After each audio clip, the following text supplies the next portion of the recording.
मेरा नाम रोहित है। एक समय मैं एक लड़की से बहुत प्यार करता था। वह देखने में बहुत खूबसूरत थी। जिस दिन मैंने उसे पहली बार देखा, मुझे उसी समय उससे प्यार हो गया। उसकी आंखें बेहद खूबसूरत थीं, बाल लंबे और घने थे और उसका रंग गोरा था। उसे देखते ही मुझे लगा कि मैं अपनी पूरी जिंदगी इसी लड़की के साथ बिताना चाहता हूं। मैंने उससे शादी करने का फैसला कर लिया। मैंने अपनी मम्मी को उसके घर रिश्ता लेकर भेजा। लड़की का परिवार गरीब था, लेकिन उन्होंने रिश्ता मंजूर कर लिया। शायद इसलिए कि मैं एक अच्छे परिवार से हूं और अमीर भी हूं। मुझे खुशी थी कि मेरी शादी उसी लड़की से होने जा रही है जिसे मैंने पसंद किया था। हमारे बीच कोई बातचीत नहीं हुई थी, पर मैंने उसे देखते ही रिश्ता भेजने का फैसला कर लिया था। लड़की खूबसूरत थी, इसलिए मेरी मम्मी भी जल्दी ही मान गई। मेरे परिवार में मम्मी के अलावा कोई नहीं था और वो मुझसे बहुत प्यार करती थीं। मैं एक डॉक्टर हूँ और एक बड़े अस्पताल में अच्छी नौकरी करता हूँ। हमारे पास काफ़ी दौलत और घर में कई नौकर थे। उस लड़की के घर पर हर दिन रिश्ते आ रहे थे, लेकिन मेरी मम्मी ने उसके घर वालों पर थोड़ा दबाव डाला, तो आखिरकार उन्होंने मेरी मम्मी की बात मान ली और कुछ दिनों बाद मेरी शादी उसी लड़की से हो गई। शादी के बाद मेरी जिंदगी बहुत अच्छी चल रही थी और मेरी पत्नी अर्चना मेरे साथ काफ़ी खुश थी। वह मेरी मम्मी का भी बहुत ख्याल रखती थी। हमारे घर में हर काम के लिए अलग अलग नौकर थे, लेकिन मेरी मम्मी को जो एक खास सहायक मिली थी, उसका नाम अंजलि था। अंजलि बहुत छोटी थी जब मेरी मम्मी उसे अपने गांव से हमारे घर लाई थी। मेरी मम्मी का मायका गांव में था, जबकि मेरे पापा शहर में पले बढ़े थे। अंजलि की मम्मी मेरी नानी के घर की नौकरानी थी। एक दिन जब मेरी मम्मी नानी के घर गई हुई थी, अंजलि की मम्मी की तबीयत अचानक इतनी खराब हो गई कि उनकी मृत्यु हो गई। अंजलि बहुत छोटी थी और उसके पिता ने उसे और उसकी मां को छोड़ दिया था। मेरी मम्मी को उस पर बहुत दया आई और उन्होंने 3 साल की अंजलि को अपने घर ले आई। उन्होंने उसे पाल पोस कर बड़ा किया, घर के सारे काम सिखाए और उसकी जिम्मेदारी अपने ऊपर ले ली। अंजलि मुझसे उम्र में सिर्फ 2 साल छोटी है। वह हमारे घर की एक भरोसेमंद सदस्य बन गई है और मेरी मम्मी का बहुत ख्याल रखती है। जब से मेरी पत्नी अर्चना हमारे घर आई है, मैं देख रहा हूं कि अंजलि कुछ बुझी बुझी सी रहती है। मैं शुरू से ही उससे कम बातचीत करता हूं, लेकिन जब मैं छोटा था तो उसके साथ खेला करता था। अब वह मेरे परिवार का एक अहम हिस्सा बन चुकी है। मेरी मम्मी का कहना था कि अंजलि अब बड़ी हो गई है और वे उसके लिए एक अच्छा रिश्ता ढूंढकर उसकी शादी करना चाहती थीं। इधर मेरी मम्मी की तबीयत खराब चल रही थी और अंजलि उनका पूरा ध्यान रख रही थी। मेरी पत्नी ने मुझसे हनीमून पर जाने की इच्छा जताई, लेकिन मम्मी की तबीयत खराब थी तो मैं उन्हें छोड़कर नहीं जा सकता था। अंजलि ने मुझे भरोसा दिलाया कि वह मम्मी का अच्छे से ख्याल रखेगी। उसकी बातों पर भरोसा करते हुए मैं अपनी मम्मी को अंजलि के भरोसे छोड़कर हनीमून के लिए मनाली चला गया। वहां हनीमून पर मैंने नोटिस किया कि मेरी पत्नी के पास बार बार किसी का फोन आ रहा है। मैंने उससे पूछा तो उसने इसे टाल दिया और कहा कि कंपनी वाले उसे परेशान कर रहे हैं। हमारे हनीमून के 15 दिन पूरे होने के बाद हम घर लौट आए। अंजलि ने मम्मी का बहुत अच्छे से ख्याल रखा, लेकिन उनकी हालत अभी भी गंभीर थी। मेरी पत्नी अब घर पर अधिक खुश थी क्योंकि उसे आराम और ऐशो आराम मिल रहे थे। कुछ समय बाद मेरी मम्मी का निधन हो गया। हमें उनकी मौत का बहुत दुख था और अंजलि को इस बात का गहरा सदमा पहुंचा। उसने बचपन से ही मेरी मम्मी को अपनी मां की तरह माना था। मैं जब हॉस्पिटल में होता था तो मुझे पता था कि अंजलि मेरी पत्नी और घर का अच्छे से ध्यान रखेगी। एक दिन मेरी पत्नी मार्केट से लौटकर काफी थकी हुई थी। अंजलि ने देखा कि वह थकी हुई है तो हमारे कमरे में आकर मेरी पत्नी की टांगें दबाने का प्रस्ताव दिया। मेरी पत्नी भी बिना किसी हिचकिचाहट के मान गई। मैं यह सब सुनकर चौंक गया कि मेरी पत्नी अंजलि को इस काम से मना कर सकती थी। घर में आने के बाद वह खुद को एक अमीर महिला जैसा महसूस करने लगी थी और सारे नौकरों पर महारानी की तरह हुक्म चलाती थी। मैंने अंजलि से कहा कि रहने दो, मैं अर्चना को थकान दूर करने की दवाई दे दूंगा।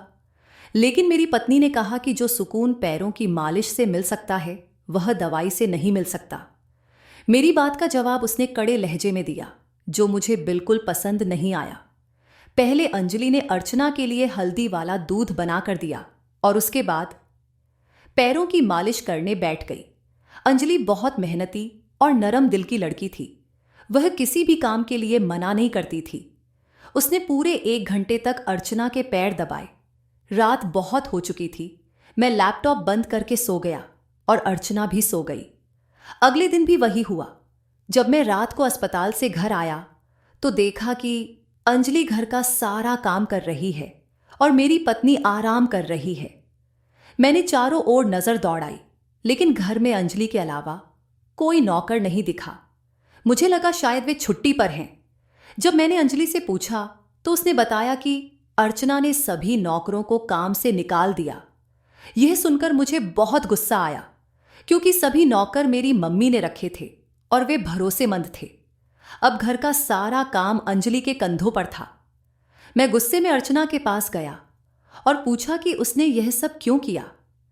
उसने मुझे प्यार से गले लगाते हुए कहा कि उसे घर में इतने सारे मर्द नौकर अच्छे नहीं लगते।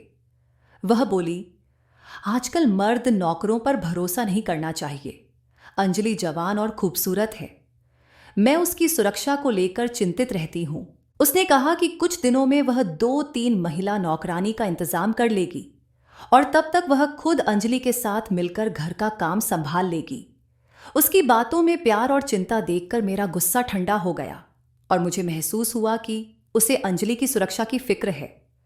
अब अर्चना और अंजलि मिलकर घर का काम अच्छे से संभालने लगी और घर का माहौल बहुत अच्छा हो गया। मैं देखता कि हर दिन अंजलि अर्चना के पैर दबाती और उसकी देखभाल करती। अर्चना भी अंजलि की बहुत तारीफ करती। एक दिन अर्चना ने मुझसे कहा कि वह कुछ समय के लिए अपने मायके जाना चाहती है। मैंने उसे इजाजत दे दी, क्योंकि शादी के बाद वह अपने मायके गई नहीं थी। वह पूरे 1 महीने के लिए मायके जा रही थी और बहुत खुश थी। अगले दिन सुबह मैं उसे उसके मायके छोड़ने गया और फिर वहीं से अस्पताल चला गया। उस दिन अस्पताल में बहुत काम था और मैं काफी थक गया था। मेरे पैर भी दर्द कर रहे थे। जब मैं घर आया तो अंजलि ने खाने के लिए पूछा। मैंने कहा कि मैं कमरे में फ्रेश होने जा रहा हूं, तुम खाना कमरे में ही ले आना। अंजलि खाना लेकर मेरे कमरे में आई और बोली, आप बहुत थके हुए लग रहे हैं। मैंने कहा, हाँ, आज सच में बहुत थक गया हूं। कोई बात नहीं, खाना खा लूंगा और फिर आराम कर लूंगा तो थकान दूर हो जाएगी। मैंने कहा। इस पर अंजलि बोली, आप फिक्र मत करें, मैं आपकी मसाज कर देती हूं, आपको राहत मिलेगी। मुझे मसाज करवाने में संकोच हो रहा था तो मैंने मना कर दिया, लेकिन उसने जोर दिया तो मैंने कहा, ठीक है, पहले खाना खा लूं, फिर थोड़ी देर बाद तुम मसाज कर देना। अंजलि मेरे खाना खाने का इंतजार करती रही। कुछ देर बाद बिना कहे ही वह मेरे कमरे में आ गई और धीरे धीरे मेरी कमर पर मसाज करना शुरू कर दिया। उसके हाथों से मसाज करवाने पर ऐसा लगा जैसे शरीर का सारा दर्द गायब हो गया हो और थकान भी जैसे पूरी तरह से दूर हो गई। सच में अंजलि के हाथों में जैसे जादू था। अब समझ आया कि मेरी पत्नी क्यों अंजलि से मसाज करवाना पसंद करती थी। उसके हाथों की मालिश में सचमुच सुकून था। मसाज खत्म होने पर मैंने अंजलि को खुश होकर कुछ पैसे दिए। उसे देखकर वह शर्माई और बोली, भैया, मुझे पैसे देकर शर्मिंदा मत करो। आप तो जानते हो मैंने आज तक इस घर में कोई भी काम पैसों के लिए नहीं किया। यह घर मेरा भी है और आप मेरे अपने हो। भला मैं आपसे पैसे कैसे ले सकती हूं? मैंने कहा, अंजलि, ये पैसे तुम्हारी मेहनत के हैं। तुम्हें भी तो अपने खर्चों के लिए पैसे चाहिए होते होंगे। तुमने कभी मांगे नहीं। यह तो मैं अपनी खुशी से दे रहा हूं। मेरी बात सुनकर अंजलि ने पैसे ले लिए पर बोली, मुझे पैसों की जरूरत नहीं, सिर्फ आपकी खुशी के लिए ले रही हूं। मेरी पत्नी घर पर नहीं थी तो आज काफी दिनों बाद मैंने अंजलि से खुलकर बातचीत की। अगले दिन भी उसने मेरे खाना खाने के बाद मसाज का प्रस्ताव रखा। जब वह मेरे शरीर की मसाज करती थी तो मुझे लगता था जैसे कोई नशा सा छा गया हो और गहरी नींद आने लगी हो। कई दिनों तक ऐसा ही चलता रहा। मुझे उसकी मालिश की आदत हो गई थी और उस सुकून भरी नींद के बिना अब सोना मुश्किल लगता था। इस दौरान मेरी पत्नी मायके में थी, लेकिन उसने मुझसे कभी नहीं पूछा कि मैं कैसा हूं। जब भी वह कॉल करती तो केवल अपने काम के लिए, शॉपिंग के पैसे या कोई सामान मंगवाने के लिए। पत्नी के मायके गए हुए 1 हफ्ता हो गया था। वह कहकर गई थी कि 1 महीने बाद लौटेगी, पर 15 दिन बाद ही अचानक घर लौट आई। उसके व्यवहार में कुछ बदलाव दिखने लगे थे। वह सारा दिन कमरे में बंद रहती और कहीं बाहर जाने की बात करने पर हमेशा मना कर देती। कुछ दिन वह घर पर रही और फिर से मायके जाने की इच्छा जाहिर की। मैंने उसकी खुशी के लिए उसे जाने दिया और वह 50,000 रुपए अपने खर्चे के लिए ले गई। इस बीच अंजलि मुझसे बहुत करीब होने की कोशिश करने लगी। वह अक्सर कहती, मैं आपके पैर दबा देती हूं या आपकी मसाज कर देती हूं। वह मेरी पत्नी के सामने भी इस तरह के प्रस्ताव रखती और अर्चना को इस पर कोई आपत्ति नहीं होती। मुझे यह सब कुछ अजीब लगने लगा था। एक दिन मैंने अंजलि से कहा, अंजलि, तुम्हारे हाथों में सचमुच जादू है। तुम्हारी मसाज से सारी थकान उतर जाती है। अंजलि मुस्कुराते हुए बोली, भैया, मुझे आपके काम करना बहुत अच्छा लगता है। एक दिन अंजलि ने मुझसे जिद की कि उसे बाहर घुमाने ले चलूं। मैंने मना कर दिया, लेकिन वह जिद पर अड़ गई। अंततः मैंने सोचा कि बेचारी हमेशा हमारे लिए काम करती है, मैंने उसके लिए कुछ किया ही नहीं, इसलिए मैं उसे लेकर एक कैफे में चला गया। कैफे में पहुंचते ही अंजलि बड़ी अजीब हरकतें करने लगी, जैसे किसी को ढूंढ रही हो। मैंने कहा, अंजलि, तुम ऐसे क्यों देख रही हो? लोग हमें देख रहे हैं। वह बोली, यहां मेरी एक दोस्त आने वाली थी, सोच रही थी कि आपको उससे मिलवा दूं, पर वह अभी तक नहीं आई। मैंने पूछा, तुम्हारी दोस्त? लेकिन तुमने कभी इसका जिक्र नहीं किया। इस पर वह खामोश हो गई और बोली, हां, मेरी दोस्त है, हमारे आसपास ही रहती है। उसकी शादी हो गई है और वह अपने पति के साथ आने वाली थी। शायद वह थोड़ी देर से आ रही है, तो सन्निधि की। मैंने कहा, तो तुम यहां कुछ खाने पीने आई हो या दोस्त से मिलने के लिए? मैंने अंजलि से कहा, चलो मैं तुम्हें घर छोड़ देता हूं, वैसे भी मुझे अस्पताल जाना है, वहां मरीज मेरा इंतजार कर रहे होंगे। लेकिन अंजलि ने बार बार कुछ देर और रुकने की बात कहते हुए मेरे 2 घंटे बर्बाद कर दिए। उसने कुछ खाया पिया भी नहीं और ना ही मुझसे कोई बात कर रही थी। मैं देख रहा था कि उसकी नजरें इधर उधर घूम रही थीं, जैसे किसी को खोज रही हो। लगभग 2.5 घंटे बाद उसने उदास होकर कहा, चलो अब घर छोड़ दो। मैंने उसे घर छोड़ दिया और सोचने लगा कि अंजलि अजीब व्यवहार कर रही है। उसका यूं बाहर आना और फिर चुपचाप चले जाना मुझे समझ नहीं आया। रात में जब मैं घर पहुंचा तो अंजलि मुझसे कहने लगी, रोहित, मुझसे कुछ बात करनी है। मैंने कहा, हां, बताओ क्या बात है। लेकिन वह कुछ इधर उधर की बातें करने लगी, जैसे खुद ही समझ नहीं पा रही थी कि क्या कहना है। मैंने उसे समझाते हुए कहा, पहले सोच लो फिर मुझसे बात करना, और उसे डांट दिया। वह खामोश हो गई। शायद उसे मेरी बात बुरी लगी थी। कुछ दिनों बाद मेरी पत्नी अर्चना मायके से वापस आई। वह काफी खुश लग रही थी। आते ही उसने मुझे गले से लगा लिया। फिर उसने कहा, मुझे आपसे कुछ पेपर पर साइन करवाने हैं। मैंने कहा, ठीक है, पेपर दिखा दो, साइन कर दूंगा। अर्चना ने पेपर मुझे पढ़ने नहीं दिए, बस कहने लगी, ये एनजीओ के कागज हैं जहां मैं एक बड़ी डोनेशन करना चाहती हूं। डोनेशन मैं अपने खाते से कर दूंगी और अच्छी बात यह है कि मुझे एनजीओ का ऑनर बनाया जा रहा है।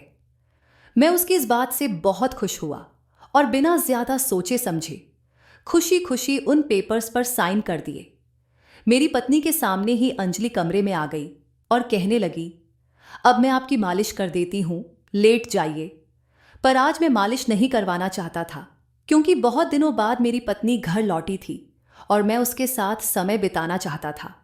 मैंने अंजलि से कहा, आज रहने दो, तुम बाहर जाओ, आज मेरी मालिश मेरी पत्नी करेगी। अर्चना ने यह सुना तो थोड़ी असमंजस में पड़ गई। फिर मुस्कुराते हुए बोली, नहीं अंजलि, तुम्हारे हाथों में तो जादू है, तुम ही इनकी मालिश कर दो, इन्हें तुमसे सुकून मिलता है। और वह कमरे से बाहर चली गई। उसकी इस बात पर मुझे बहुत गुस्सा आया।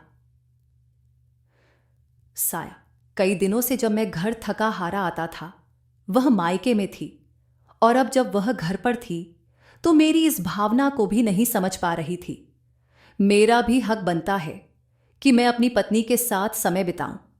गुस्से में मैंने अंजलि को डांट कर कमरे से भेज दिया। उसे जाते हुए देखा तो उसकी आंखों में आंसू थे और मेरा दिल पसीज गया। आखिर गलती उसकी नहीं थी, वह तो मेरी थकान कम करने के लिए ही यह सब कर रही थी। मैंने सोचा कि शायद मुझे उसे डांटना नहीं चाहिए था। मैं उसके कमरे में गया और उससे माफी मांगी। पहले तो वह चुप रही, फिर बोली, मैं तो आपके भले के लिए ही सब कर रही हूं। मैंने उससे हंसते हुए कहा, अच्छा बाबा, माफ कर दो। चलो मेरे कमरे में चलो और मेरी मालिश कर दो, मैं बहुत थक गया हूं। अंजलि मेरे कमरे में आई और तेल लगाकर मेरी मालिश करने लगी। लगभग आधे घंटे बाद अचानक अर्चना कमरे में आई। वह बहुत गुस्से में लग रही थी और उसने गुस्से में अंजलि का हाथ पकड़कर उसे धक्का दे दिया। उसके साथ उसके माता पिता भी थे। यह देखकर मैं हैरान रह गया। मैंने अर्चना से पूछा, ये तुम क्या कर रही हो? अर्चना ने मुझसे कहा, मुझे सब पता है, तुम दोनों का चक्कर चल रहा है और तुम लोग मुझे बेवकूफ बना रहे हो। मैं कई दिनों से देख रही हूं कि यह अंजलि तुमसे कुछ ज्यादा ही चिपक रही है। मैंने उसे समझाने की कोशिश करते हुए कहा, क्या तुम पागल हो गई हो? कुछ देर पहले तुमने खुद ही तो कहा था कि अंजलि से मालिश करवा लो। अब ये कैसी बातें कर रही हो? अर्चना अपने माता पिता से कहने लगी, क्या कोई पत्नी अपने पति से कहेगी कि किसी और औरत से चिपक कर रहो? यह दोनों मुझे बेवकूफ बना रहे हैं। जब मैं मायके जाती हूं तब ये दोनों अपनी मनमानी करते हैं। यह सब सुनकर अर्चना के माता पिता को भी गुस्सा आ गया। अर्चना की मम्मी ने अंजलि का हाथ पकड़ा और कहा, इस लड़की को घर से बाहर निकाल दो। मैंने तुरंत अर्चना की मम्मी से कहा, आपकी बेटी झूठ बोल रही है। अंजलि और मेरे बीच ऐसा कुछ भी नहीं है और जो कुछ भी होता है वह आपकी बेटी की आंखों के सामने ही होता है। इसमें अंजलि की कोई गलती नहीं है। लेकिन अर्चना और उसकी मम्मी ने मेरी एक भी नहीं सुनी। उन्होंने जबरदस्ती अंजलि का हाथ पकड़कर उसे घर से बाहर निकाल दिया। अर्चना के पापा ने धमकी दी, अगर इस लड़की को बाहर नहीं निकाला तो हम अपनी बेटी को अपने साथ ले जाएंगे और तुम्हें उसे तलाक देना होगा। अपने घर को बर्बाद होते देख मैं चुप हो गया, क्योंकि मुझे अर्चना से प्यार था और मैं उसे खोना नहीं चाहता था। इस डर से मैं चुप रहा और अंजलि को रोकने की कोशिश भी नहीं की, जो कि मेरी सबसे बड़ी गलती थी। अंजलि बेचारी न जाने कहां चली गई। हमारे अलावा उसका इस दुनिया में कोई नहीं था। मुझे उसकी चिंता सताने लगी। रातों की नींद उड़ी हुई थी। बस यही सोचता रहता था कि वह किस हाल में होगी। 2-3 दिन बीत गए। मैं अंजलि की तलाश में निकल पड़ा, लेकिन वह कहीं भी नहीं मिली। थक हार कर मैं मंदिर गया और भगवान से प्रार्थना करने लगा कि मुझे अंजलि का जल्द पता मिल जाए। मंदिर में मुझे अंजलि प्रार्थना करती दिखी। उसे देखकर मेरी खुशी का ठिकाना नहीं रहा। मैंने उससे कहा, प्लीज मेरे साथ घर चलो। अंजलि की आंखों में आंसू थे। उसने कहा, आप अपना घर बचा लीजिए। फिर उसने जो बताया वह सुनकर मेरे होश उड़ गए। उसने बताया, अर्चना एक धोखेबाज औरत है। शायद आपको मेरी बात पर यकीन नहीं होगा, पर उस दिन उसने जो कुछ किया वह सब आपको बेवकूफ बनाने के लिए था। वह अपने माता पिता को यह यकीन दिलाना चाहती थी कि हमारा अफेयर चल रहा है। असल में आपकी पत्नी का अफेयर किसी और लड़के के साथ है और वह उसी से शादी करना चाहती है। अंजलि ने आगे बताया, आपको याद है कुछ दिनों पहले अर्चना ने आपसे कुछ पेपर्स पर साइन करवाए थे और कहा था कि वह किसी एनजीओ के पेपर्स हैं। असल में वे आपकी प्रॉपर्टी के पेपर्स थे। उसने आपकी प्रॉपर्टी अपने नाम करने की कोशिश की थी। मैंने हैरानी से पूछा, तुम्हें यह सब कैसे पता चला? तुम इतने यकीन के साथ यह सब कैसे कह सकती हो? अंजलि ने बताया, आपके अस्पताल जाने के बाद अर्चना अक्सर अपने बॉयफ्रेंड से फोन पर बातें करती थी। एक दिन मैंने उनकी पूरी बातचीत सुन ली थी। मैंने आपको बताने की कोशिश की, पर मुझे लगा कि आप अपनी पत्नी के प्यार में इतने अंधे हैं कि मेरी बात पर यकीन नहीं करेंगे। अर्चना चाहती थी कि वह अपने बॉयफ्रेंड को घर में बुला सके, लेकिन आपकी मम्मी की मौजूदगी और इतने सारे नौकरों के कारण ऐसा मुमकिन नहीं था। आपकी मम्मी के गुजरने के बाद उसने नौकरों को काम से निकाल दिया और मुझे काम में उलझाकर अपने बॉयफ्रेंड को बुला लेती थी। मैंने सोचा कि आपको इस तरह का सदमा सहन नहीं होगा, इसलिए मैंने कुछ नहीं कहा। मुझे लगा कि जब आप पर सच्चाई सामने आएगी तब आपका अंधा विश्वास टूट जाएगा। मैंने अंजलि की बातें सुनने के बाद कहा, अगर मैं तुम्हारी बात पर यकीन न करूं तो? अंजलि बोली, जाओ, तुम्हारे घर पर तुम्हारी पत्नी वकील के साथ तुम्हारा इंतजार कर रही होगी। तुमने जिन पेपर्स पर साइन किए थे वे तुम्हारी प्रॉपर्टी के थे और अब सब कुछ तुम्हारी पत्नी के नाम हो चुका है। यह सुनकर मेरे होश उड़ गए। मैंने अंजलि से कहा, मेरे साथ घर चलो। अगर तुम सच कह रही हो तो मुझे तुम्हारी मदद की जरूरत पड़ेगी। पहले तो वह झिझकी, लेकिन मेरी बात सुनकर वह मेरे साथ घर चलने को तैयार हो गई। जैसे ही हम घर पहुंचे, वहां अर्चना वकील के साथ खड़ी मेरा इंतजार कर रही थी। उसने कहा, अब तुम अपना सामान उठाओ और इस घर से निकल जाओ। अर्चना की बातें सुनकर मुझे एहसास हुआ कि अंजलि ने जो कुछ कहा था वह सब सच था। अर्चना के साथ उसका बॉयफ्रेंड और वकील भी वहां मौजूद थे। मैंने गुस्से में कहा, तो तुमने सिर्फ प्रॉपर्टी हासिल करने के लिए मुझसे झूठा नाटक किया था? तुम मुझसे कभी प्यार नहीं करती थी, बल्कि मुझे धोखा दे रही थी। अर्चना ने अपने बॉयफ्रेंड का हाथ पकड़ते हुए कहा, हां, मैं तुमसे प्यार नहीं करती, मैं इसे प्यार करती हूं और यह सब तुम्हारी प्रॉपर्टी के लिए ही कर रही थी। उस दिन मैंने अपने माता पिता के सामने तुम्हें गलत साबित कर दिया ताकि वे मेरे फैसले का समर्थन करें। अब तुम जल्दी से घर छोड़ो और मुझे तलाक दे दो। उसने मेरे सामने तलाक के पेपर्स रख दिए। मैंने कहा, पागल औरत, मैं तुझे कभी तलाक नहीं दूंगा। मुझे नहीं पता था कि तुम इतनी गिर सकती हो। मैं गुस्से में उस पर हाथ उठाने ही वाला था कि तभी अंजलि ने मेरा हाथ पकड़ लिया और कहा, रोहित, बाहर जाने का समय हमारा नहीं बल्कि इनका है। अर्चना ने जो पेपर्स तुम्हें साइन करवाए थे वे फर्जी थे। यह सुनकर अर्चना के चेहरे का रंग उड़ गया। अंजलि ने कहा, हां, मैं सच कह रही हूं। मुझे तुम्हारी प्लानिंग के बारे में पहले से ही पता था, क्योंकि जब भी तुम अपने बॉयफ्रेंड से बात करती थी तो मैं ध्यान से सुनती थी। उसी वक्त मैंने नकली प्रॉपर्टी के पेपर्स तैयार करवा लिए थे। मुझे मालूम था कि जिस दिन तुम रोहित से साइन करवाने की सोच रही थी उस दिन मैं असली पेपर्स को फेक पेपर्स से बदल दूंगी, और वही मैंने किया। रोहित ने जिन पेपर्स पर साइन किए थे वे फेक थे। इतना कहकर अंजलि चुप हो गई। मैं हैरान होकर अंजलि को देखने लगा। उसने सच में मेरी प्रॉपर्टी को बचा लिया था। अब मैं कोई और रिस्क नहीं लेना चाहता था। मैंने उन सबको पुलिस के हवाले कर दिया, क्योंकि वे लोग मुझे धोखा देकर मेरी संपत्ति हड़पना चाहते थे। मैंने अर्चना को तलाक देने का फैसला किया और तलाक के पेपर्स पर साइन करने के बाद पुलिस अर्चना और उसके बॉयफ्रेंड को 420 के केस में गिरफ्तार करके ले गई। वकील, जो उस दिन हमारे घर आया था, उसने भी इन लोगों का केस लड़ने से इनकार कर दिया, क्योंकि वह खुद को इस मामले में फंसाना नहीं चाहता था। मैंने अंजलि से कहा, तुम्हारे बिना यह सब संभालना मुश्किल होता। तुमने मेरी इतनी मदद की है, इसके लिए मैं तुम्हारा बहुत आभारी हूं। अंजलि ने जवाब दिया, मैं बचपन से ही तुमसे प्यार करती हूं, लेकिन कभी कहने की हिम्मत नहीं हुई कि कहीं तुम मुझे ठुकरा न दो। आखिरकार मैं तो तुम्हारे घर की नौकरानी थी। भला तुम मुझ जैसी लड़की से शादी कैसे कर सकते थे? मुझे पता था कि तुम अपनी पत्नी से बहुत प्यार करते हो, इसलिए मैंने कभी तुम्हें नहीं बताया। मैंने सोचा कि शादी उसी से होनी चाहिए जिससे इंसान सच में प्यार करता हो। इतना कहकर अंजलि चुप हो गई। मैंने उससे कहा, कभी कभी हमारी पसंद में भी गलतियां होती हैं।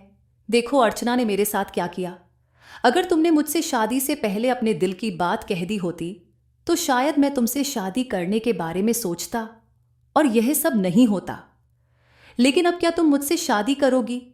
जो हुआ उसे भूल जाओ और हमारे नए जीवन की शुरुआत करो। यह सुनकर अंजलि बहुत खुश हो गई। हमने शादी कर ली और अब हम दोनों बहुत खुशहाल जिंदगी बिता रहे हैं। अर्चना के माता पिता की जमानत करवा दी गई थी। अर्चना जेल से वापस आने के बाद मुझसे माफी मांगने आई, लेकिन मैं उसे तलाक दे चुका था और अब अंजलि के साथ नई जिंदगी बसा चुका था। मैंने ठान लिया था कि अब मैं धोखेबाज लोगों पर भरोसा नहीं करूंगा। अर्चना को उसके बॉयफ्रेंड ने सिर्फ इसलिए धोखा दिया था ताकि वह मेरी प्रॉपर्टी हड़प सके। जमानत मिलने के बाद उसका बॉयफ्रेंड भी उसे छोड़ चुका था और अब वह दर दर भटक रही है, जबकि मैं अपनी पत्नी अंजलि के साथ बहुत खुश हूं। दोस्तों, मुझे उम्मीद है कि आपको हमारी कहानी पसंद आई होगी।